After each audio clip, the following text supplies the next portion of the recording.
찬미 예수님 안녕하세요. 지난 시간에는 분도에 있는 분도 명상의 집에서 인사드렸는데요. 오늘은 다시 스튜디오로 돌아왔습니다. 오늘은 신부님과 존경하는 대화에 관한 이야기를 나눠보도록 하겠습니다. 신부님 안녕하세요. 네, 안녕하세요. 네, 그동안 잘 지내셨어요? 네, 저도 잘 지냈습니다. 네, 명상의 집에서 배울 때가 참 좋았었는데. 네, 맞아요. 날씨도 네. 참 좋았고요. 네. 그리고 그때 신부님께서 말씀해 주셨던 그 기억들을 하나하나씩 되새기면서 네. 살아갔습니다. 그리고 다시 이 자리에 네. 뵙게 돼서 너무 좋습니다. 네, 반갑습니다.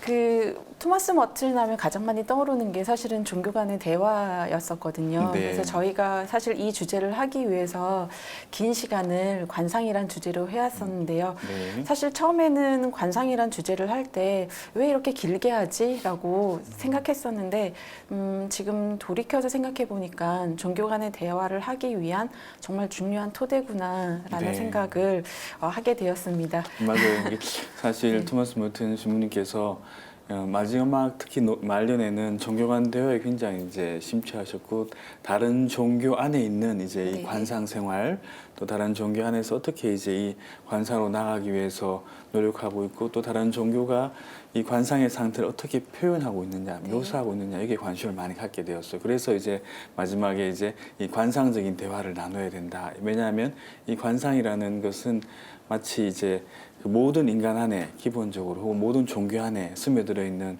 그런 아주 공통적인 그런 부분이기 때문에 이것을 통해서 대화를 나누면 좋겠다. 근데 이 관상이라는 단어를 굳이 이제 뭐 다른 종교에서 쓰고 있지는 않지만은 명상이라는 뭐 동양에서는 그런 표현들을 통해 가지고 이제 나를 넘어서 뭔가를 하려는 거죠. 네. 그 자기 자아에 있는 내 안에 있는 영적인 그런 부분들이 깨어나서 내 안에 머물러 있지 않고 그냥 표면적인 내가 아니라 정말 영적인 다른 세상 또 종교적인 그런 어떤 영역 안에서 뭔가 나를 넘어서 나를 변형시켜서 뭔가 그 안에서 어떤 영적인 것을 찾으려는 그런 갈망들이 모든 종교 안에 있다는 것을 발견하게 되었고 그것을 이제 토마스 머튼이 이제 관상적인 대화로 표현해낸 거죠.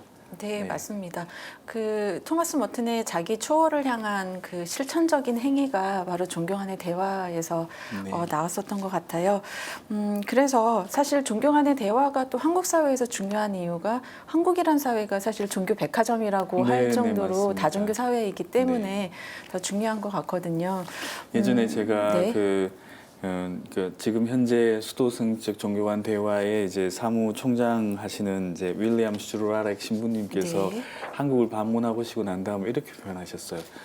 내가 볼 때는 이 한국은 참 희한한 나라다. 네. 왜냐하면 다양한 종교가 이렇게 같이 어울려 있지만은 실제로 이상할 만큼 이렇게 평화롭게 지낸다. 이게 네. 물론 이제 예전에 한동안은 뭐 어떤 다른 종교에서 다른 종교의 뭐 성상을 이제 부순다든지 그런 일들이 좀 있었지만 그래도 대체적으로 다른 지역에 비해서 종교가 서로 다른 종교가 뭐 불교라든지 그리스도교라든지 유교라든지 이렇게 공존하고 있지만은 서로 다툼이 없는 네. 좀 평화롭게 지내는 그런 나라인 것 같아서 또 특별히 좋고 또 특별히 또 이제 종교 간 대화에서 중요한 역할을 할 수 있는 게 뭐냐면은 이 아시아 안에서 이제 베트남이라든지 또 이 한국은 그리스도교가 원래 아시아에서 물론 이제 유럽에서 건너왔지만은 원래는 아시아죠. 근데 아무튼 이 아시아 안에서 이 특히 두 나라는 그리스도교하고 그다음에 불교가 서로 이렇게 아주 비슷한 네. 그런 이제 뭐 퍼센테이지로 같이 이렇게 공존하고 있어서 이 둘 간의 있던 대화의 좋은 모델을 우리에게서 이제 발견할 수 있을 거다. 뭐 이런 이야기도 많이 하셨어요. 네, 맞습니다. 그러다 보니까 사실 일반 신자분들도 처음부터 모태신앙으로 신자가 된 분들도 있지만 80년대에 들어오면서 저희 그 가톨릭 신자들이 급증을 한 계기가 되는 것도 사실 20대, 30대 이제 직장 생활을 하거나 네. 하면서 성인이 되고 나서 신앙생활을 가진 분들도 많거든요. 네.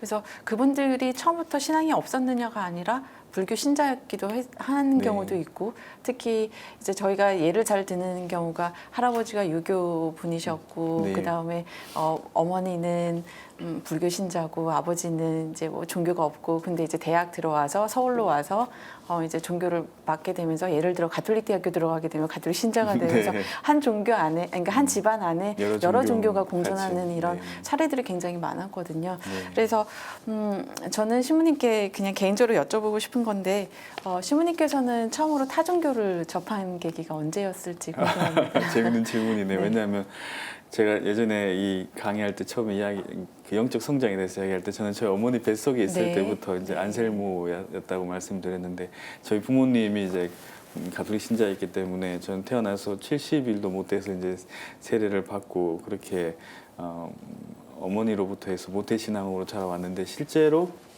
생각해 보니까 제가 처음으로 타종교인을 만난 건 누구냐면 저희 할아버지였어요. 아, 네. 왜냐하면 저희 할아버지는 아주 독실한 그 유교 이제 신봉자였었고 이제 네. 유교를 믿으셨고 또 그리고 소위 말하면 선비이셨어요. 그래서 네. 아침에 이제 그 할아버지 일어나시면은 이제 의관을 탁 정제를 하시고 그다음에 이제 그 시조를 한 편 탁 이렇게 읊으시고 그리고 저한테 이제 뭐 천자문도 가르쳐 주시고 지방 쓰는 것도 이렇게 가르쳐 주시고 굉장히 이제 이 법도 예의 이런 것들을 굉장히 강조를 많이 하셨습니다. 그래서 아마 제가 할아버지한테 그 받았던 교육들은 제 일생에 걸쳐서 많은 도움이 됐습니다. 뭐 예를 들면 어디 가든지 항상 인사를 잘해야 된다 이런 말씀을 많이 하시고 그러셨는데 그런 인사하는 법들 뭐 이런 여러 가지 많이 알려주셨는데 이 할아버지께서 이제 그러니까 6남 1녀 7남매를 네. 두셨는데 그 가운데 넷째가 이제 가톨릭 사제가 됐어요.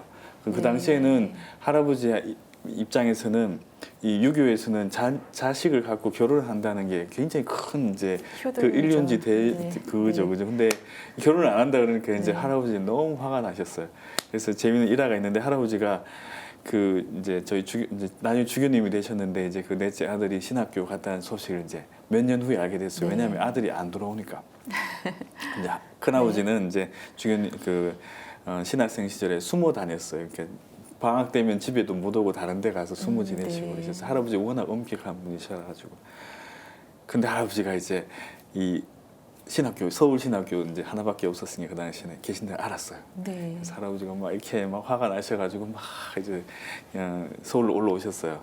근데 마침 이제 서울에 왔는데 신학교에서 신학생들이 이제 까만 수단을 입고 줄을 지어가지고 아무 소리 없이 그냥 막 이렇게 질서정연하게 싹 네. 내려오는데 그 장면을 보신 거예요. 근데 그걸 보시고는 감동을 하셨나 봐요. 네. 아 이런 데면은 내 우리 아들을 맡길 만하다 이런 마음이 드셨나 봐요. 아, 네. 그래서 할아버지는 이제 아들 데리고 갔는데 실제로 아들 데리고 오지도 못하고 이제 그냥 이제 집으로 오셨는데 그 이후에도 이제 계속 반대는 하셨지만은 나중에 이제 그 다른 신부님의 설득으로 이제 사제가 되고 세례를 받고 그 다음에 이제 아들이 이제 사제라는 것에 대해서 자랑스러워하시고 나중에 그 12월 3일인가 12월 2일인가 그때 이제 그 사제에서 주교품을 받았어요 아들이. 근데 그 다음 날 이제 11월 3일에 돌아가셨어요. 아, 그러니까 네. 많은 분들이 기다리셨다 뭐 이런 이야기를 하시는데 네. 근데 이제 제가 할아버지 관계에 대해서 재밌는 이야기를 드린 이유는 할아버지의 이 태도가 바뀐 거예요. 뭐냐면은 유교였을 때는 할아버지께서 이관을 정제하고 뭐 네. 시조를 읊고 막 그러셨어요. 아침에 일어나시고. 근데 세례를 받고 난 다음에는 어떻게 되셨냐 하면은 아침에 일어나셔서 똑같이 의관을 탁 정제를 하시고 그다음에 이제 성호를 탁 긋고는 아침 기도를 바치는 거예요. 바치시는 거예요. 네. 아침 기도를 늘 제가 이제 항상 할아버지랑 같이 잠자고 뭐 했기 때문에 다 또렷이 기억납니다. 할아버지 항상 아침에 이제 아침 기도를 바치셨어요. 그러니까 이 틀은 그대로 있지만은 이제 안에 내용이 바뀐 거죠. 알맹이가 네, 이제 어떤 맞습니다. 그 할아버지의 그 삶의 태도에서는 이제 그런 게 이제 느껴졌었어요. 근데 이 종교 안에서도 다양한 이제 수도성들이 있고 또 다양한 종교를 믿는 사람들이 있는데 그 안에 들어가 보면은 그분들이 이제 어떤 수행 생활 같은 경우에도 이 뭐 세상을 떠나서 이제 수도원이라는 곳에서 살면서 뭐 독신을 지킨다든지 아니면 가난하게 산다든지 네. 또 그런 여러 가지 종교 안에 여러 많은 가르침들이 사실은 내용이 윤리적인 것들은 참 비슷한 게 많아요, 그죠? 네. 그래서 이런 그 안에서 서로 대화를 나눌 수 있다는 게 토마스 모턴한테는 이제 큰 핵심이었던 것 같아요. 그 이외에도 제가 뭐 이제 할아버지뿐만 아니라 다른 불교도 만나고 또 제가 ESL 할 때는 이제 그 무슬림들도 만나는데 무슬림들 네. 만나 보셨는지 모르겠는데 저 아주 친한 친구도 있었어요. 근데 정말 열심히 기도합니다. 네, 그리고 맞습니다. 네. 우리가 흔히 이제 이슬람 하면은 좀 부정적인 이미지를 많이 가지고 있는데 그렇지 않은 사람들이 더 많습니다. 이제 극단적인 이제 진보주의자든지 보수주의자들이 이제 문제가 되는 네. 거겠죠. 네. 맞습니다. 예를 들어 이슬람교 같은 경우에 하루 5번 네. 일부로 기도를 하는데 그걸 제 친구는 이제 그 시리아 친구였었거든요. 네. 그래서 저를 초대해서 그 친구가 기도 시간이 되면 저에게 시리아에 있는 기독교 방송을 틀어주고요. 네. 본인은 이제 메카를 향해서 기도를 해요. 네, 그러면서 저에게 항상 크리스마스 카드를 보내주면서 음, 우리의 선지자이지만 너에게는 신인 예수님의 탄생을 축하한다 이렇게 아직까지도 카드를 받고 있거든요. 네. 네, 맞습니다. 시부님께서 말씀하셨듯이 사실은 이 종교 안에 그 종교 안에 대화를 한다라고 하는 거는 근본적으로 뭔가가 바뀌는 게 아니라 그 태도에 있어서는 내가 지금까지 지켜왔었던 그 신앙으로서의 기본 태도는 크게 변하지 않는 것 같아요. 네. 그런 면에서 저희가 좀 더 그 시부님께서 제2차 바티칸 공회를 기점으로 타종교를 바라보는 태도가 바뀌었다. 네. 네. 그래서 이방인의 종교가 아니라 우리가 함께 공존하고 있는 종교의 이미지로 이제 저희가 바뀌었는데 그 제2차 바티칸 공의의 문헌을 좀 더 공부하고 싶다라고 한다면 어떤 책들을 좀 더 봐야 할까요? 그 가운데 이제 특히 뭐 사모 혼장도 있겠지만 네. 그 가운데 이제 그 노스트라 에타테요. 에타테요. 네. 그 비그리스도교와 교회의 관계에 대한 이 선언문인데 거기에 네. 보면 이제 우리가 다른 종교를 어떻게 대해야 되는지 구체적으로 나와 있습니다. 그 이후에도 이제 그 대화와 선포라든지 이제 네. 그 PCID죠. 그러니까 교황청 그 종교관 대화의 평의회에서 네. 나온 그 문헌들도 오히려 그 문헌이 더 이제 대화와 선포라는 문헌이 있습니다. 그 문헌을 읽어보시면 종교간 대화를 어떻게 해야 되는지에 대해서 좀 더 그거는 1980년대에 나온 걸 81년도인가요? 네. 정확한 연도는 네. 제가 잘 기억이 안 나는데 네. 그때 이제 나온 그 문헌을 보시면 지금 번역도 되어 있을 겁니다. 그래서 그거 네. 보시면은 가장 잘 이해하실 수 있을 겁니다. 맞습니다. 그 내용을 읽다 보면 이제 타종교니까 뭐 이슬람교나 왜냐 한국에서도 이제 외국인 노동자들이 늘어나면서 이슬람교에 대해서도 네. 관심을 좀 가져야 할 것 같거든요. 네. 불교 신자라던가 타종교인을 만날 기회는 엄청나게 많고 저희가 수학여행도 사실 불교 사찰로 수학여행을 가고 네, 근데 왜 맞아요. 가는지도 모르고 네. 사실은 갔었잖아요. 네. 근데 그러다 보면 그 구원의 가능성이 이제는 그리스도인에게만 있는 게 아니라 타 종교인에게도 열려 있다라고 되어 있는데 네, 네. 그걸 잘못 해석을 하거나 이제 이해를 하게 되면 그렇다면 굳이 내가 가톨릭 신자가 되어야 하나라고 생각을 할 수도 있을 것 같아요. 네, 네. 그런 면에서 가톨릭 신자로서 굳이 교회 활동을 해야 하는가에 대한 어떤 정체성의 문제로 돌아오는데 시부님께서는 어떻게 생각하시나요? 네.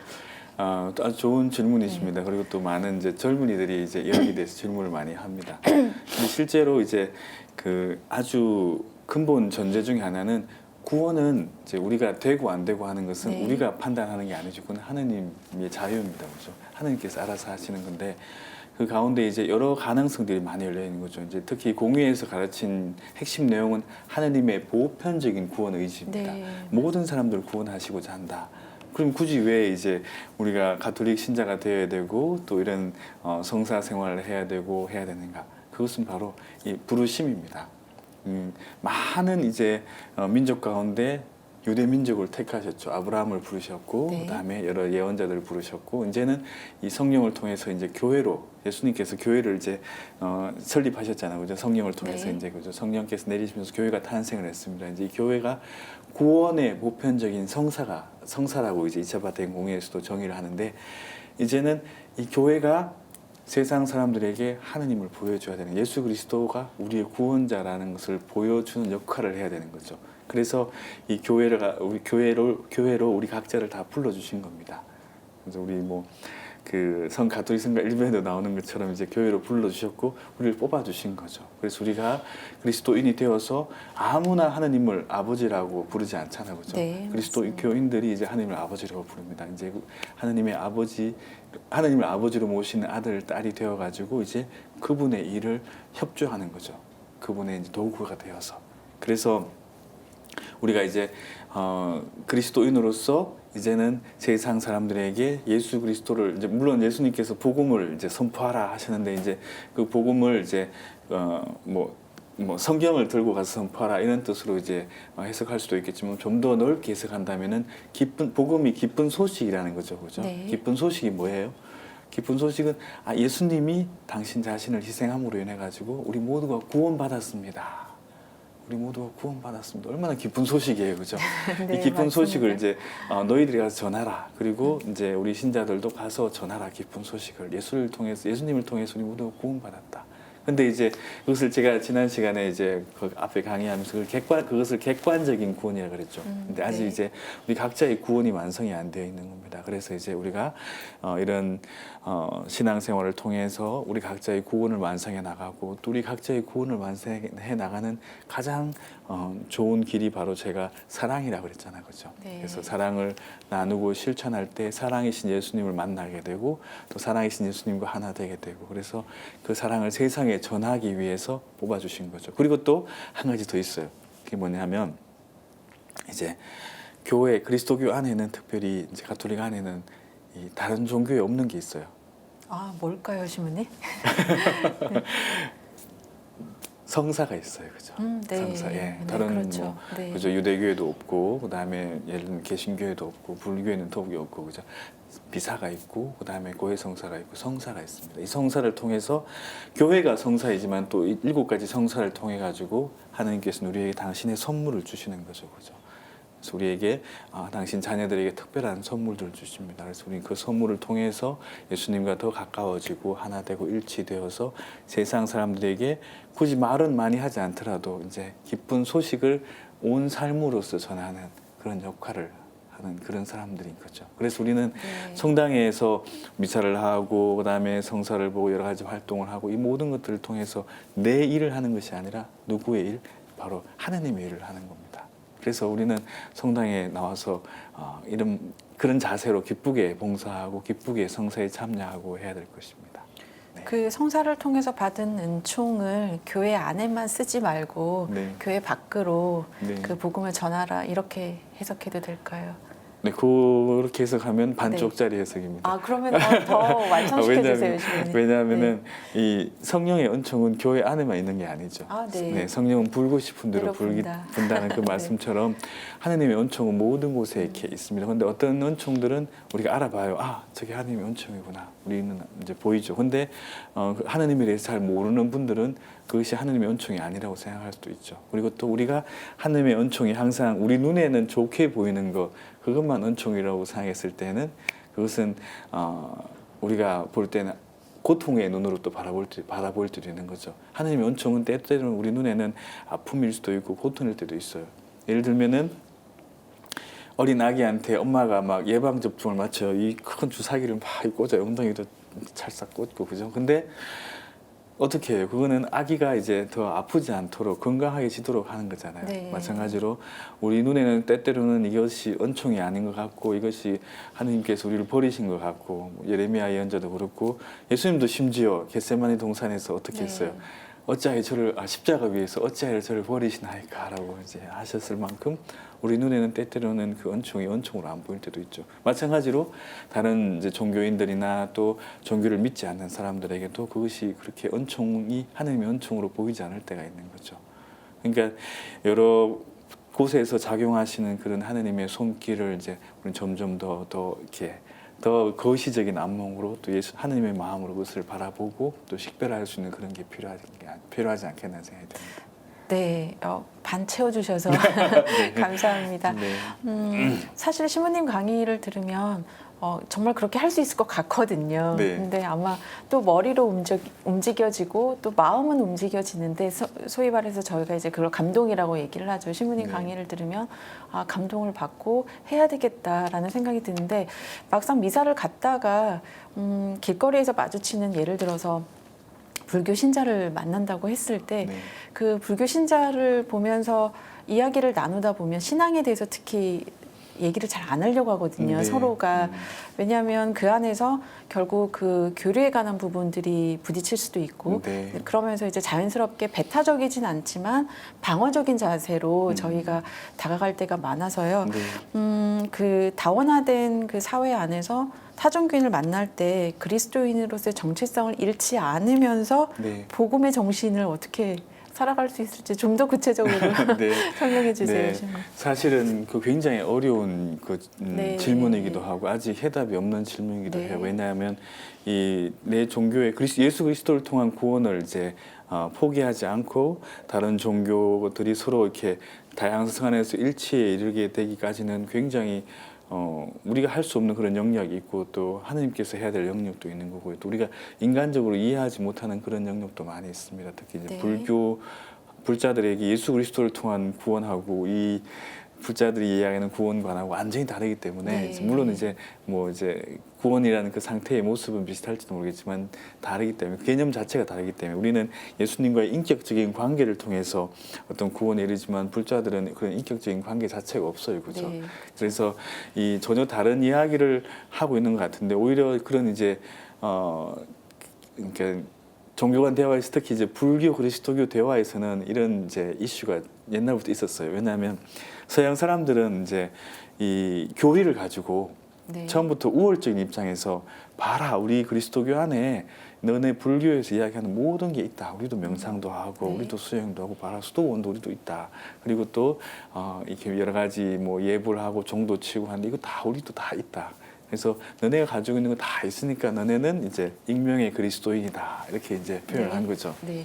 근데 그렇게 하다 보면은 이 불자들 입장에서 볼 때는 아니 우리도 그 그리스도교에서 가지고 있는 걸 반대로 또 다 가지고 있다. 우리도 전통이 있고 우리가 더 전통이 더 오래됐다. 그리스도교보다 이렇게 이제 또 설명을 하기도 합니다. 그래서 교리를 가지고 이제 뭐 예수님의 가르침과 또 부처님의 가르침 혹은 또 뭐 공사상에 대한 거 이런 여러 가지 이제 서로 이야기 나누다 보면은 이제 계속 부딪히게 돼요. 물론 이제 학자들은 지금도 그런 이야기를 계속 하고 있는데 그래서 토마스 멀튼이 이야기한 거는 그게 아니다. 점점 이제 이 지적인 대화보다는 이 체험의 대화, 영적인 대화를 많이 나눠야겠구나 이것을 깨닫게 됩니다. 그래서 나중에 이제 말년에 가서는 직접 이제 불자들이 사는 그 수행하는 곳에 직접 찾아가서 이제 이야기도 나누고 수행 방법도 나누고 그래서 시적인 대화에서 이제 영적인 대화, 경험적인 대화. 이제 제가 뭐 나중에 설명하겠지만은 이 하느님은 초월적인 분이시기 때문에 어떤 하느님 체험에 대한 이야기는 인간의 언어로 다 담을 수가 없게 돼요. 네. 그렇죠. 인간의 언어로 이 담길 수가 없습니다. 왜냐하면 이 인간의 언어에 담긴다면 하느님이 아니시죠. 근데 불자들도 나름대로 이제 그 뭐 예전에는 그 수덕적인 관상이라고 이렇게 표현을 했는데 나름대로 자기의 노력을 통해서 나를 넘어서 뭔가 이제 깨달음을 얻는 그런 기회를 가질 수 있습니다. 그것을 이제 토마스 모튼 나중에 모든 것이 다 그것마저도 하나님 은총이다 이렇게 표현을 하지만은 이제 그런 다양한 묘사들을 통해 가지고 토마스 모튼도 또 그리스도교를 새롭게 이해하게 되고 네. 배우게 됩니다. 그리고 또 사막 교부들이라든지 불교 선사들의 어떤 제자를 두고 가르치는 모습도 참 유사하구나 이런 것들을 배우게 되죠. 그래서 이제는 영적인 유대가 필요하다. 불자들 만날 때 혹은 또 다른 종교를 만날 때 그 각자의 종교 안에서 충실히 사는 사람들은 제가 말씀드린 것처럼 각자가 다 그 교리 안에 나오는 개방성과 또 사랑, 자비 이런 것들이 다 연결되어 있습니다. 근데 그런 것이 없는 것은 아마 각자의 종교 안에서 없는 사람들은 아직도 미숙한 상태에서 이제 자기 종교만 생각하는 그런 미숙한 상태에 있다고 볼 수도 있을 거예요. 그래서 만약에 우리가 그리스도인으로서 예수님의 마음을 간직한 사람이라면은 또 불자로서 부처님의 마음을 간직한 사람들이라면 더 많은 자비와 나눔을 할 거예요. 그죠? 그래서 서로 영적인 연대를 하자는 겁니다. 그래서 종교를 믿지 않는 사람들이 사실 더 많아요. 네. 그죠? 그렇죠. 네. 제가 유대인이 굉장히 열심히 한 것 같지만 사실은 많은 80% 이상 되는 사람들이 유대교를 믿지 않고 뭐 그냥 세속적인 그런 삶을 산다고 그러더라고요. 깜짝 놀랐어요. 마찬가지로 우리 한국 사회 안에서도 50%가 넘는 사람들이 또 종교를 가지고 있지만은 뭐 표면적으로만 가지고 있고 실제로 종교 생활을 하지 않는 사람들이 50% 이상입니다. 그죠? 네. 그래서 우리 그리스도인들이 혹은 또 불자들이 또 유교를 믿는 사람들이 각자의 종교 안에서 더 영적으로 이제 깊이 들어가서 서로 유대를 맺고 그래서 믿지 않는 사람들에게 더 깊은 이제 어떤 사랑과 자비를 나누면서 살아야 되는 거죠. 사실 교회도 많고 우리 교회 한국 사회 안에 그리고 또 네. 절도 많습니다. 네. 성당도 많고 그죠. 네. 근데 정말 이곳에 이 사랑의 그런 열매들 연꽃이 피어나야 되는 그런 이제 서로 유대를 하면서 그렇게 만들어 가야 되는 거겠죠. 그래서 서로가 서로에게 종교인들끼리 이제 함께 영적 유대를 통해서 더 어려운 이웃들을 도와가면서 우리 한국 사회가 또 나아가서 이제 아시아 세계가 서로 평화롭게 공존할 수 있는 그런 이제 것들을 키워 나가야 되는 데 있어서 종교인들이 서로 대화 나누는 것이 이래서 필요한 겁니다. 네.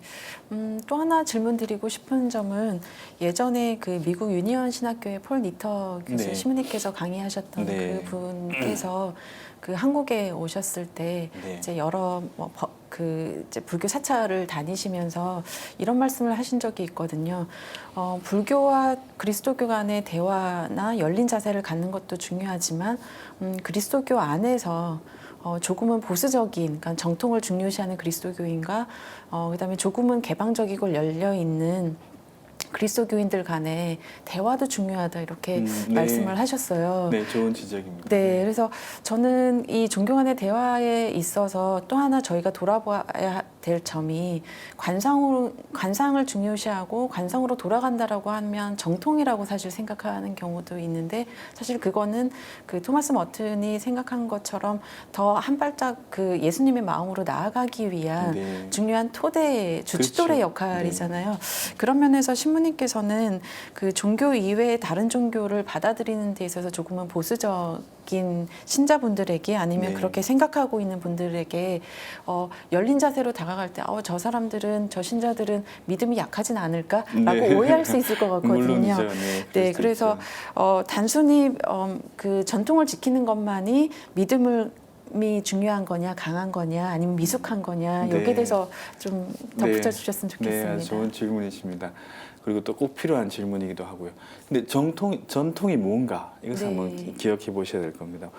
2차 바티칸 공회에서 두 가지 이제 모토가 있었죠. 그러니까 원천으로의 회귀, 그러니까 네. 예수님이 원래 어떻게 했는가 이걸 한번 알아보자. 사도 시대의 사도들이 어떻게 했는가 이것을 한번 알아보자. 그리고 이것을 우리 시대에 어떻게 적응할 건가 이게 이제 두 가지 이제 네. 큰 모토였죠. 그래서 이 전통이 형성되어 오는 과정 중에는 그 시대의 문화나 역사 또 혹은 정치적인 배경, 경제적인 여러 가지 것들이 다 이렇게 연결되어서 오늘날 지금 우리 시대에 이제 미사라든지 그리스도교 안에 전성들이 이렇게 형성되어 왔습니다. 그래서 이 전통 자체는 그 굉장히 아름답고 또 그 전통 자체가 틀린 게 아닙니다. 근데 그런 과정에서 우리 시대에 안 맞는 전통이 있을 수 있죠, 그죠? 네. 그러니까 이미 이제 옛날 예를 들면은 이제 바티칸 공회가 2차 바티칸 공회가 열리면서 우리 시대에 맞지 않게 이제 미사를 너무 제사 위주로 이렇게 해서 네. 이제 벽을 바라보고 이렇게 미사를 드리다가 아니다, 이 미사는 이제 예수님께서 친교의 잔치다, 파스카의 잔치다라고 이야기해서 서로 이제 네. 신자들 보고 미사를 하기 시작했잖아요, 그죠? 앞에 게 틀렸느냐 그게 아니라 본래 예수님의 의도를 다시금 재확인한 거죠. 그리고 네. 또 옛날에는 이 제사라는 성격을 굉장히 강하게 했기 때문에 이제 더 이제 그런 게 있을 수 있을 겁니다. 그래서 우리 시대에 어떻게 하면 이 예수님께서 본래 원하셨던 거, 본래 하고 싶어 하셨던 그 의도가 무엇이었는가를 이제 전통의 흐름에 맞춰 가지고 오늘날 우리 시대 사람들이 어떻게 전달해 줄 건가, 이것이 굉장히 중요한 관건입니다. 그리고 이제 전통적인 그런 요소들을 잘 지켜나가면서도 이제 그것을 발전시켜 나가는 것이 또 신학자의 역할이기도 하고 우리 이제 믿는 이제 신자들한테도 마찬가지겠죠. 네. 그래서 무조건 이거 작년에도 이렇게 했어, 그래서 올해도 이렇게 하는 거야, 이게 아니라 네. 작년에 이렇게 했는데 그것이 이제 올해는 안 맞을 수 있잖아요. 청중이 다를 수 있고 또 이제 주례하는 사람이 다를 수도 있고 여러 가지 과정이 있을 수 있을 거예요. 그래서 원래 의도가 뭐였는지를 한번 더 생각해 보는 거. 그래서 예수님께서 다른 종교인들을 어떻게 대하셨는가. 제가 그래서 이제 앞에 설명을 많이 드렸죠. 사마리아인의 비유라든지 그다음에 그 착한 사마리아인의 비유, 그다음에 나병 환자 10명 중에 1명 네. 치유받은 사람, 또 예수님께서 의도하셨던 것이 무엇이었는지에 대해서 그 마태복음 25장의 내용들을 통해 가지고 설명을 드렸습니다. 그래서 이 세례를 받고 안 받고가 아니라 세례는 구원의 시작이지 완성이 아니고 정말 이 구원의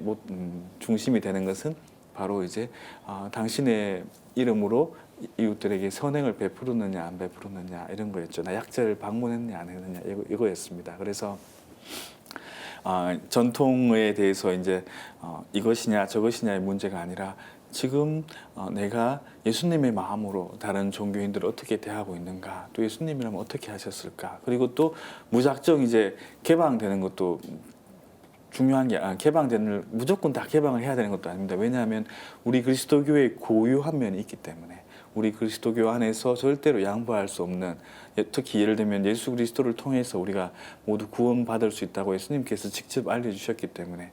근데 이제 예수 그리스도를 통한다는 이 말의 의미를 다시금 이제 재해석해내는 건 신학자들의 역할이겠죠. 그래서 제일 중요한 것은 다른 종교인이든 종교인이 아니든 또 종교를 믿고 있는 사람들 안에서 서로가 이제 보수든 보수가 아니든 모두가 다 한 명의 인간, 하나님께서 창조하신 한 명의 인간이라는 거죠. 그 안에 있는 예수 그리스도를 친구로 맞아들이고 그 안에 있는 예수 그리스도를 발견할 때 전통과 보수 안에서 서로 이제 발전할 수 있게 되는 거죠. 꼭 뭐 진보적인 사람들이 발전적인 거고 전통적인 사람은 보수적이다 이런 게 아니죠. 우리 그리스도교 안에서 이런 개념보다는 보다 더 진보적인 개념, 보다 더 이제 예수님의 의도에 맞는 개념이라면은 어떻게 하면은 진보냐 보수냐가 아니라 어떻게 하면 예수님의 그 마음을 닮아갈 수 있을까? 어떻게 하면 예수님의 그 정신을 우리 시대에 네. 적용할 수 있을까? 여기에 마음을 쓸 때 이제 진정으로 그리스도교화되고 또 복음의 기쁜 소식이 전해지게 되는 거겠죠. 교회 안에 또 교회 밖으로도. 네, 다양성 안에서 일치를 어떻게 보여줘야 할지에 대한 네. 기준이 예수님의 마음으로 예수님은 어떻게 하셨을까에 대한 그 질문으로 귀결이 되는 것 같습니다.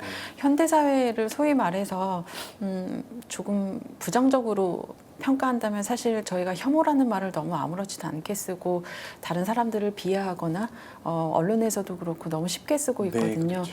그런 혐오 사회 안에서 진정으로 존경 간의 대화의 출발은 예수님의 마음으로 시작을 한다면, 네, 사랑의 마음, 그렇죠, 사랑의 마음, 부처님의 자비의 마음으로 같이 함께 나가면 네, 되겠죠. 맞는 것 같습니다, 신부님. 오늘 이렇게 조금은 어려운 주제일 수도 있는데요. 왜냐하면 존경 간의 대화의 이제 시작이기 때문에 네. 어려울 수 있지만.